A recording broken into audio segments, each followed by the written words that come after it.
सगळ्या मागण्याची अंमलबजावणी होईस्तोवर मी मुंबई सोडणार नाही।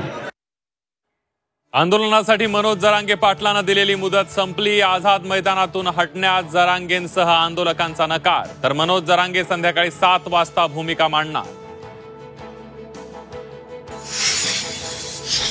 संध्याकाळी 6 नंतर जरांगेंना आझाद मैदानातून हटवा, गुणरत्न सदावर्तेंची मागणी। तर उद्यापर्यंत आंदोलनाला परवानगी देण्याची मराठा आंदोलकांची पोलिसांना विनंती।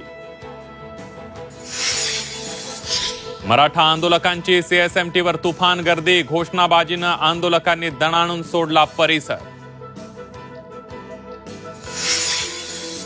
मराठा समाजाच्या आरक्षणासाठी सरकार सकारात्मक, मुख्यमंत्री देवेंद्र फडणवीसांची भूमिका। तर आंदोलनाच्या आडून पोळी भाजण्याचा प्रयत्न करू नये, फडणवीसांचा विरोधकांना टोला। न्यायासाठी मुंबई नाहीतर काय सुरत, गुवाहाटीला जायचं का? मराठा आंदोलनावरून उद्धव ठाकरेंचा महायुती सरकारला खोचक सवाल। आरक्षण देऊ म्हणणारे दर्शन घेत फिरत असल्याचाही शिंदेंना लगावला टोला।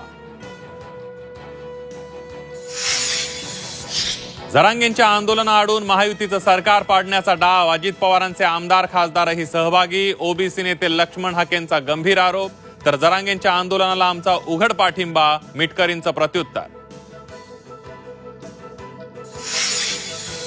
आणि मराठा आरक्षणासाठी संसदेचं विशेष अधिवेशन बोलवा, खासदार बळवंत वानखडेंची मागणी।